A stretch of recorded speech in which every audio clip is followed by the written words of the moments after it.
programa tem o oferecimento de Santos Dumont Condomínio Aeronáutico, pista balizada, asfaltada, lotes para hangares e residências, no interior de São Paulo. Você mais perto do seu próximo voo. No Porta de Hangar tomamos o café Sete Senhoras, um café com blend especial, em grãos, pó, cápsula ou embalagem especial para a sua empresa.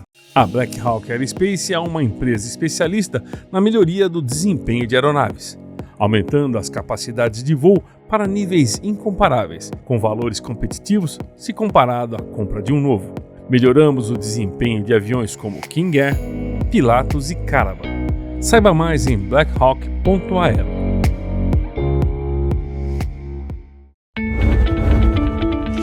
Bem-vindo ao programa Porta de Hangar, o canal da aviação. Apresentação, Ricardo Beccari. Prazer estar com você novamente no programa Porta de Hangar. Se não está inscrito no canal, inscreva-se e dá aquele like para manter o programa sempre up. Conversa aqui é séria, sempre de aviação, conversa boa. Você divide essa programação que é bem legal. Nosso convidado de hoje é piloto e presidente da AOPA. Bem-vindo, meu amigo Humberto Branco. Eu que agradeço. Prazer estar aqui. Uma honra. Você foi uma das minhas primeiras cobaias aqui no programa. É verdade. Lembra disso? Foram duas. Duas? Duas cobaias na mesma hora. Ah, é verdade. Você e o Sucupira. Grande Sucupira. Sucupira, piloto de T6, rapaz. Não é não? É, o cara é. E do avião 300 e como é que é? O Purra Empuxa. Purra Empuxa. Tem outro apelido, né?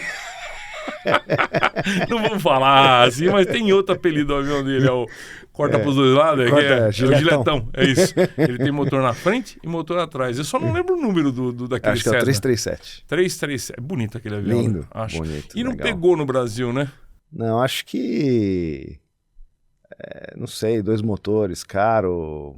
Não sei quantas oficinas também homologaram para fazer revisão, enfim. Uma Sucupira apaixonada. Ah, ele adora. Humberto, você é piloto amador. Sim. Como é que surgiu essa vontade de ser piloto? Querendo ser profissional. E aí? Não, mas a história é a seguinte. A aviação, assim, como quase todo mundo, né? É paixão desde... Tá no sangue, né? Desde a infância, né? É. Eu não sei se tá no sangue. Se eu vindo pra cá, eu fiquei pensando. Meu avô, por parte de pai, ele viveu os tempos áureos da aviação brasileira, foi comandante na Real, na Aerovias, depois na Paner. E o papai não? Não, meu pai virou médico, foi para outro lugar.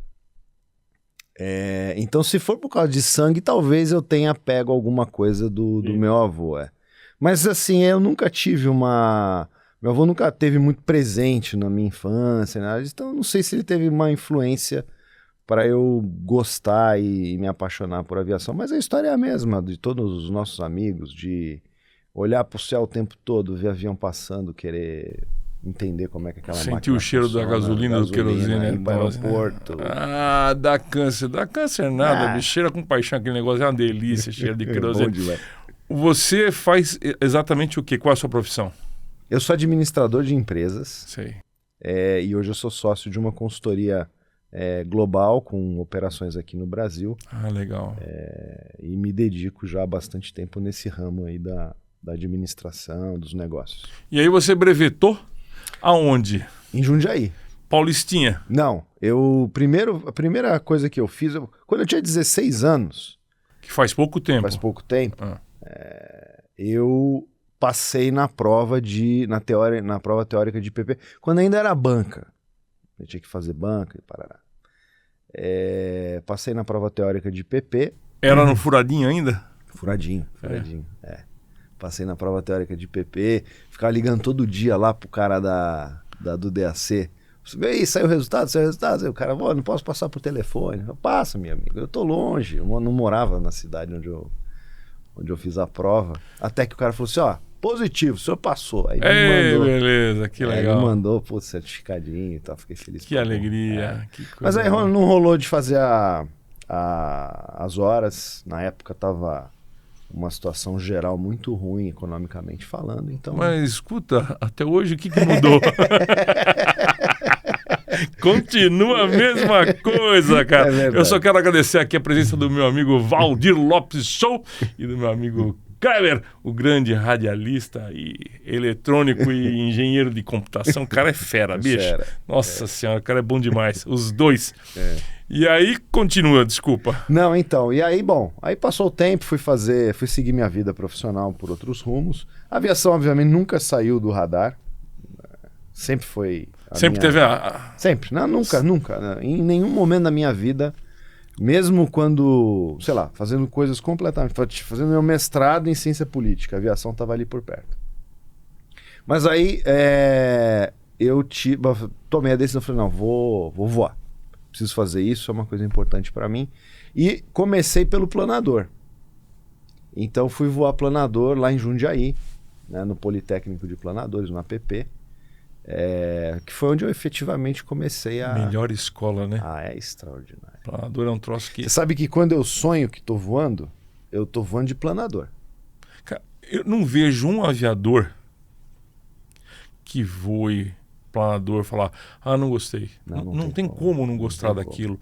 E o pessoal, para quem nunca voou de planador, é o seguinte, a sensação que o troço não vai voar porque não tem motor. Mas você vai procurando térmica, você vai longe com o planador. Tem amigos meus que já voaram 700, 800 quilômetros com o planador, sem pousar. É extraordinário. Navegação. Não, é extraordinário. Legal. É demais. Diga. Pode falar. Não, então, aí voei planador, fiz meu piloto de privado de planador no APP. Além disso, fiz grandes amigos lá, né, que nutro essas amizades até hoje. Na Politécnica. No Aeroclube Politécnico de Planadores, que na ocasião estava em Jundiaí. Hoje ele está em Rio Claro, ou então... Não sei se está exatamente em Rio Claro. Ele estava em Rio Claro até pouco tempo atrás, mas já foi aqui na Raia da USP, imagina.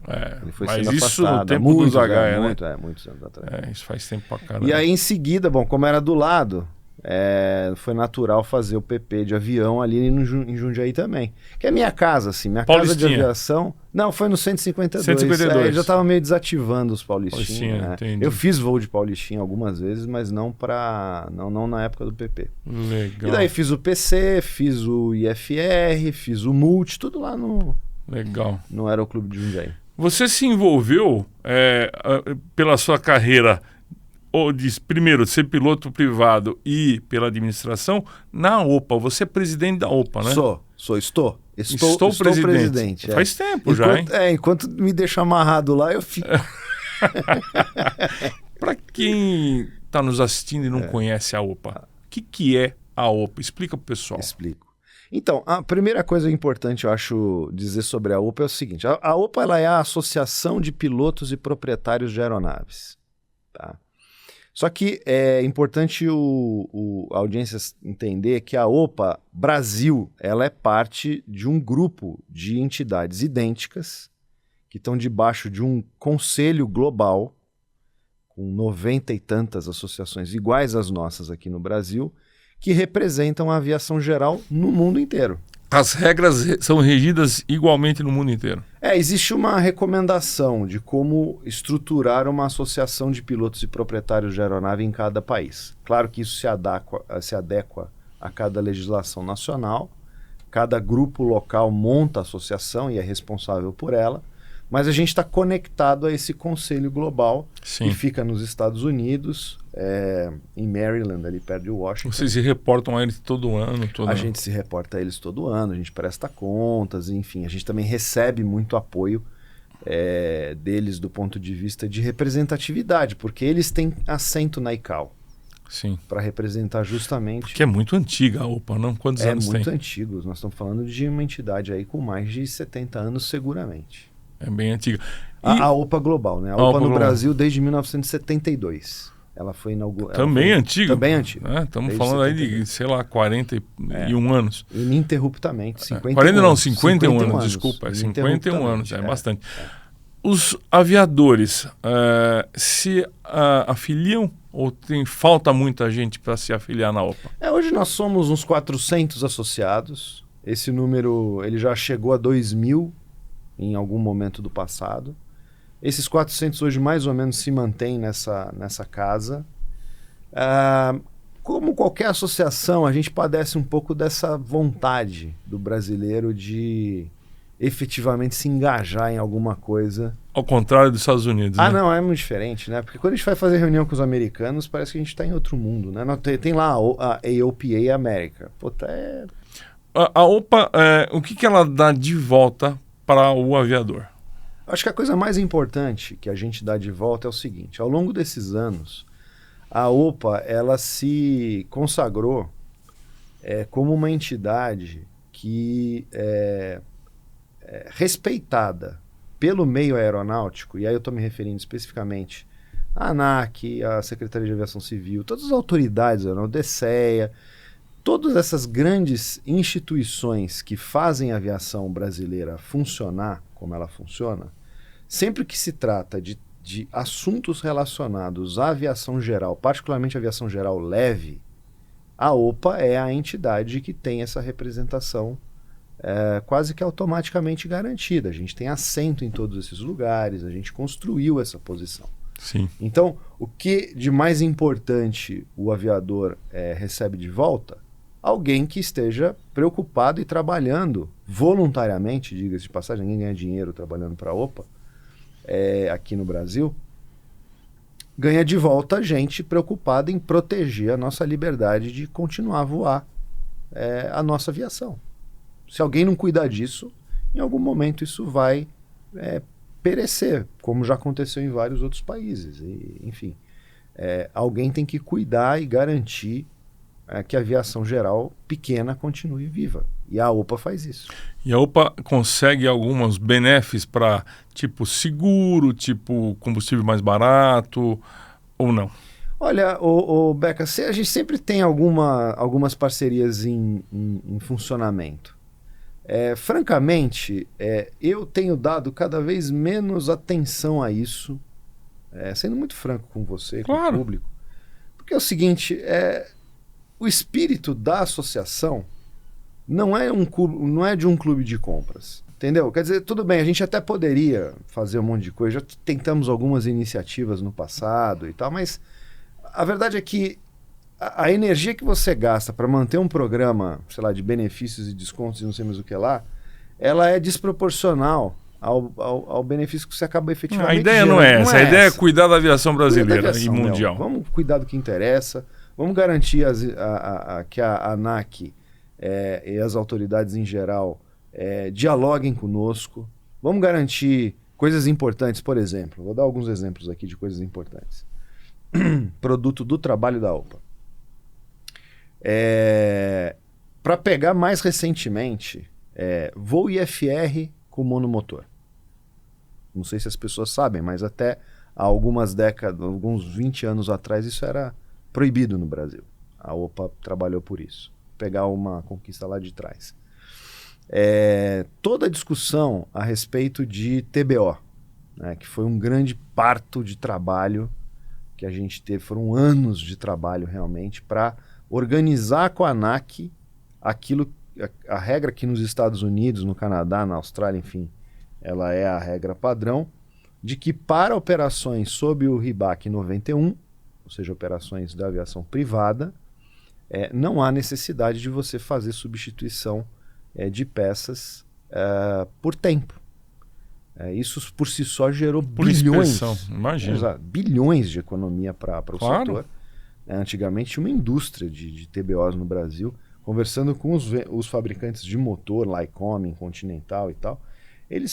Os gringos, né, eles falam, o mercado brasileiro para a gente era muito estranho, porque a gente vendia um volume no Brasil desproporcional à frota que tinha lá, justamente porque a regra acabava obrigando o proprietário a fazer substituições desnecessárias. Então a gente conseguiu que isso fosse pacificado na ANAC. Mais recentemente, a gente teve uma participação muito importante na discussão sobre o sobrevoo de aeronaves experimentais em áreas densamente povoadas. Até pouco tempo atrás, havia um limbo regulatório. Você podia pegar um RV-10 e sobrevoar, vir aqui fazer operação no campo de Marte? Não. Não. Porque é uma coisa meio absurda, né? É absurdo. Da onde surgiu essa regra da experimental? Na verdade, o problema não é de onde surgiu a regra. Aliás, houve uma transcrição disso aí ou não? Não, Fora? O que aconteceu foi o seguinte, quando começou, na época, no finalzinho do DAC, ainda o Albrecht estava muito trabalhando ativamente né, em torno disso. Ele conseguiu um monte de coisa e acho que grande parte do que a aviação experimental no Brasil se deve ao trabalho do Albrecht. Com certeza, um defensor. Ele é um defensor apaixonado daquilo e fez com muita competência. Mas o que aconteceu foi o seguinte, houve uma transcrição parcial da regra americana. Então você pode voar aeronaves experimentais tal, de acordo com determinadas regras. A regra americana ela é muito clara no seguinte sentido. E você pode decolar e pousar sobrevoando as áreas que estiverem adjacentes aos aeroportos com o fim de fazer o pouso ou a decolagem. Ou seja, o americano resolveu essa regra de uma maneira muito simples. Você pode pousar e decolar em qualquer aeroporto. Lógico que para você poder chegar lá, você vai ter que sobrevoar alguma área povoada. O que você puder evitar de sobrevoo de área povoada, você evita e ponto final. Isso é a regra americana. Uhum. Esse final da regra o brasileiro não copiou, o DAC não fez. Esse final da regra. Podendo sobrevoar. Deletou, fingiu que não existia. E aí ficou um limbo. Backspace no Word. Aí ficou um limbo. Pode ou não pode? E agora? Pode ou não pode? Experimental.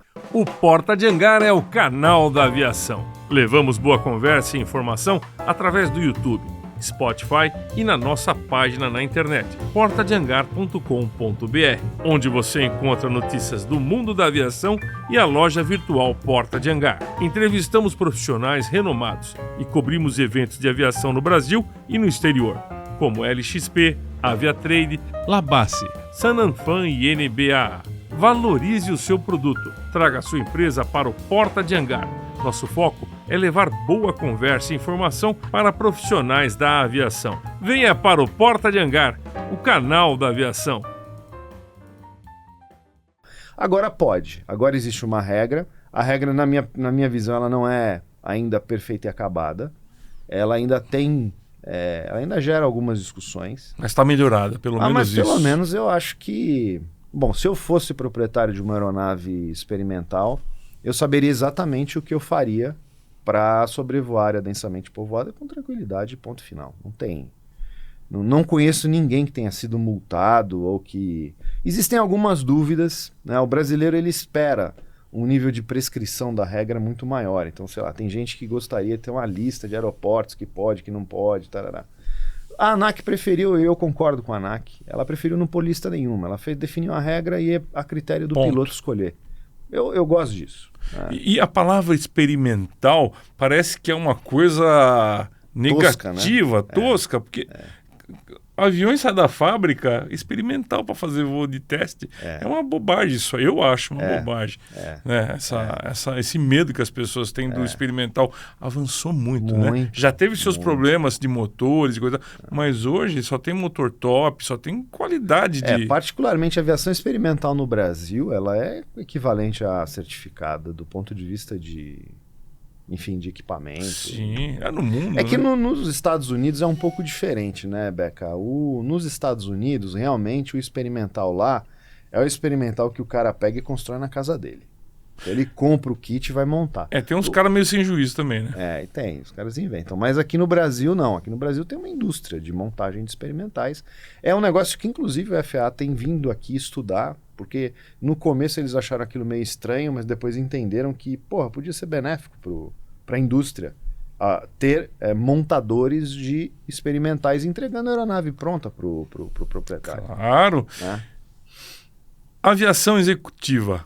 Como é que anda a aviação executiva no Brasil? Eu sei que você não tem bola de cristal. E o que você acha que está por vir aí nessa mudança de governo? Bom, a aviação privada, né? Falando da aviação privada de maneira geral. Isso, né? Aviação privada.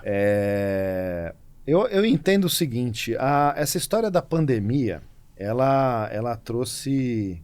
Eu acho que ela acelerou alguns anos aí de desenvolvimento da aviação privada no Brasil e no mundo de maneira geral.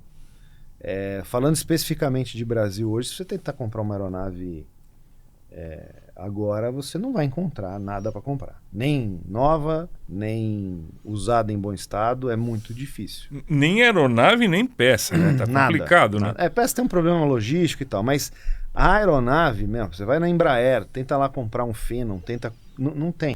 Mas assim, não tem, né? Efetivamente não tem. E o que aconteceu e tem acontecido é o seguinte. Primeiro, eu acho que a indústria de fracionamento de aeronaves, ela realmente se disseminou de uma forma muito potente no mundo. Acho que é uma tendência irreversível, principalmente nas aeronaves de maior valor, né? Você comprar uma fração e poder usar aquilo é muito interessante demais, né? Muito legal. Inteligente e faz todo sentido. Nas aeronaves de menor porte, pistão, turbohélices mais leves e tal, falando de Brasil, na boa, por melhor que a aviação comercial brasileira vá, em termos de recapilarizar um pouco o Brasil, a verdade é que o desenvolvimento do nosso país está acontecendo em regiões muito mal atendidas ainda pela aviação comercial. Então, empresas que até alguns anos nem pensavam na hipótese de ter uma aeronave ou de usar uma aeronave, hoje elas têm ou usam uma aeronave, enfim, compartilhada ou própria para os negócios dela. Então, você pega um aeroporto como Alta Floresta, Sinop, qualquer aeroporto ali da região centro-oeste de menor porte, você vai olhar o que tem no pátio, é a aviação geral. Que é o que era no passado, mas eu acho que agora está voltando com um nível de equipamentos muito mais sofisticado e tal. Então, assim, acho que as perspectivas são muito boas na medida em que a economia ande bem. Você acha que a parte de aviônica facilitou para o proprietário voar o seu próprio avião? Sem dúvida, sem dúvida. Que antigamente cheio de ponteiro, VOR, o cara não sabia quando era afastar, quando era chegar e tudo mais. Sem dúvida. Hoje você acha que isso aconteceu? Sem dúvida. E mais, você acha que isso barateou ou não? Não, acho que isso não barateou, acho que tem um custo-benefício, né? Você, na realidade, paga por uma vantagem de usar algo muito mais intuitivo, muito mais seguro, muito mais preciso do que um VOR. Quer dizer, você compra hoje uma aeronave, sei lá, equipada com um Garmin 1000, é infinitamente mais fácil e mais seguro voar com aquilo do que você ficar voando como a gente voava, como eu vou, por exemplo, com o meu avião. Meu avião não tem isso. A minha pergunta, na verdade, foi errada. Você acha que isso aí vai baratear a aviação? Porque vai pagar tecnologia, vai ter mais gente voando com a parte eletrônica? Porque tira e põe, né? Eu acho que em alguns aspectos sim. Acho que, por exemplo, alguns equipamentos eles já baratearam em relação ao que eles eram no passado. Principalmente equipamentos de radiocomunicação e o GPS. Eu acho que eles já estão num nível de preço diferente. Agora, a tecnologia ela não é feita para baratear, né? Ela é feita para criar mais solução, mais facilidade de ser mais intuitivo para o usuário. Isso tem um preço. Eu acho que não sei se vai baratear. Eu acho que mas vai facilitar vai bocado, facilitar né? cada vez mais. Eu acho que sem dúvida nenhuma. E a navegação aérea na terra? Como é que você vê os apoios no Brasil? Isso está sendo desativado, né? Tudo, né? Tudo. NDB, essas coisas NDB não tem já mais. era. Não NDB tem. Não tem mais. VOR tem os principais, mas Ninguém usa? Ninguém usa e enfim. O ILS vai ser mantido, será? Ainda? Acho que sim. Bom, pelo menos olhando pros países onde já estão, sei lá, alguns anos na nossa frente, os ILS estão funcionando lá. Humberto, e a comunicação? Preciso, né? Você não acha que a comunicação ainda é uma coisa antiga na aviação que pode mudar? Então, na aviação comercial, acho que ela já está mudando, né? Já se comunica muito menos do que se comunicava no passado. Escreve-se mais. Escreve-se mais, né? Agora, na aviação de menor porte, acho que ela continua sendo necessária até o momento que essa transcrição, essa troca de mensagens vai O cara vai acabar... voar de Paulistinha, não tem como fazer escrever nem nada. O que te preocupa na aviação brasileira? Olha, eu vou dar exemplo para não ficar teorizando aqui. Ô Beca, para você explicar o óbvio o tempo todo, é um nível de exaustão que gente como eu, como o pessoal da BAG gasta. Você não acredita. Você vai explicar o óbvio o tempo todo. Óbvio... Que pensa, né? Vocês A gente tenta ajudar. Ajudar, a gente né? tenta ajudar. O nosso trabalho, na OPA, o nosso trabalho é voluntário. Eu trabalho. Minha vida vem de outro lugar. Eu pego meu tempo e vou gastar nisso, porque eu acho que isso é importante para o país. Eu gosto, obviamente, de fazer isso, mas é importante. Alguém tem que fazer. Mas, assim, o nível de explicação que você precisa dar para a autoridade é um nível de explicação que há que se ter muita paciência para explicar coisas que são absolutas. Vou te dar um exemplo prático. Para não pegar um caso muito complicado, como foi as explicações dessa história da sobrevoo de área densamente povoada de experimental, vou pegar um caso mais simples. Corredores visuais. Porra, se você pega a carta de corredores visuais debaixo da Terminal São Paulo, ela é um negócio absurdo, é ridículo. É um novelo complicado que vai contra as regras de voo, em que você bota aeronaves que estão voando visual e que, portanto, existe uma regra de quase um século já definida para o voo visual de como é que isso opera, mas que precisam do GPS para poder voar aquilo, porque ninguém consegue voar os pontos dos corredores sem GPS. Então, no fundo, é um visual meio instrumento. Visumento. Você é obrigado a voar, porque não tem como você não usar o GPS para voar corredor aqui em São Paulo e em outras terminais. Cara, e tem determinados trechos da terminal em que eu pessoalmente fui fazer voo, inclusive na época com gente do DCEA, e que você troca em 4, 5 minutos, você troca 7 vezes de frequência se você for cumprir a regra. Como é que troca 7 vezes de frequência para cumprir uma regra? Engessado. Voando visual. Quer dizer, que história é? Pra que isso? Pra que chamar de visual? Então assim, pra que isso? Quer dizer, não há nenhuma... E aí você fala assim, mas é uma tendência internacional. Não é nada. Não é nada disso. Não é nada disso.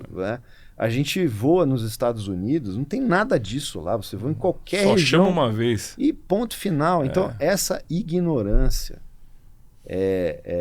de entender e de porque para você ser simples, né? O Leonardo da Vinci já falava que a coisa mais sublime do design é a simplicidade. Sim, claro. Né?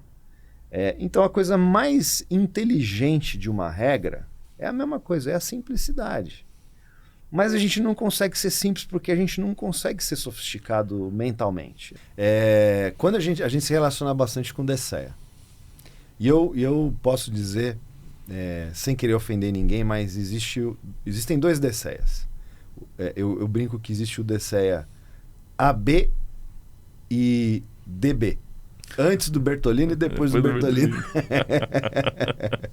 Mas a época do Bertolino era uma época em que a gente bateu na trave numa proposta de simplificação de tarifa para aviação geral leve. Então a gente é cobrado por usar o espaço aéreo. Porém, quando você voa visual, apresenta um plano em espaço aéreo inferior, você não tem basicamente nenhum serviço de controle de tráfego aéreo garantido a você, a não ser em caso de emergência, ou se você estiver cruzando alguma área terminal mais congestionada. Mas caso contrário, todo mundo que está escutando aqui e voa sabe, você vai entrar numa terminal ou atravessar uma FIR, a primeira pergunta que o controlador vai te fazer é origem, destino, procedência, origem, destino, estimado para a altitude que está voando e alteração do código. O cara não sabe o que você está fazendo lá. Não tem transferência desse tráfego de uma área para outra. Acabou o serviço. Quer dizer, não tinha o serviço antes e continua sem ter o serviço. A pessoa fala, ok, então monitore a frequência tal, em caso de emergência no centro. Tá bom, beleza, vai fazer seu voo. Não tem nada de errado, tá tudo bem, pode ser assim. Mas enfim, existe a cobrança. E aí o que nós estudávamos com o Bertolino é o seguinte: Bertolino, vamos criar uma taxa, vamos copiar mesmo, em vez de ficar inventando. Vamos copiar, sei lá, o melhor padrão que tem no mundo, vamos pesquisar. A gente descobriu o padrão australiano. É uma taxinha de um serviço, uma Netflix da vida. Você recebe um contrato lá por novembro de todo ano, dizendo para você, olha, você que vai voar visual, no ano que vem, a taxa anual É de uma coisa tipo, sei lá, R$500. Paga uma vez, Acabou. usa à vontade. Não é uma coisa comercial, né? Usa. E é cara a O taxa, sistema né? é caro, e tá lá o sistema. Não vai mudar nada. Entrar 2, 3, 10, 20, 40. A gente estudou, o Bertolino viu em detalhe. Tem uma relevância tarifária, tem uma relevância arrecadatória? Tem. A OPA nunca pediu para ser de graça. Porque a gente entende que se há uma arrecadação, não tem quem possa, por lei, desfazer ou ignorar a arrecadação. Ok, precisa cobrar alguma coisa. Então vamos cobrar de uma maneira mais inteligente. Cobra uma taxa. Voa visual. É uma aeronave de porte mais leve? Cobra uma taxa anual, voa visual e ponto final. Acabou. Porque hoje só cobra quando voa? Cobra quando voa, é uma confusão de cada 3 em 3 meses. Olha, o custo, eu não sei qual é. O custo de gestão disso dentro do DCE deve ser maior do que a arrecadação. Só para administrar essa brincadeira toda. Isso inclui a comunicação ou você... Inclui. Inclui a comunicação. Você paga as taxas de comunicação. Para quem que paga a comunicação? É uma taxa única recolhida para o DCE. Pro DCE. E aí ele distribui. E aí ele dá conta desse dinheiro lá. Então, quer dizer, a gente tinha um meio de simplificar isso muito bem. Não simplificou. Não dava, porque não sei o que lá e tal. Aí, depois que o Bertolino saiu de lá... Mudou tudo. Quero que você dê um recado para essa turma que está voando agora, que está começando agora. Siga sua paixão.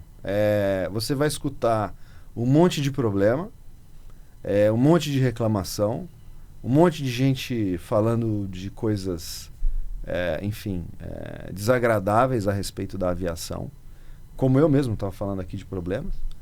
Mas você não pode desistir, porque no Brasil não é... O Brasil ele é um país feito para gente corajosa. Profissional.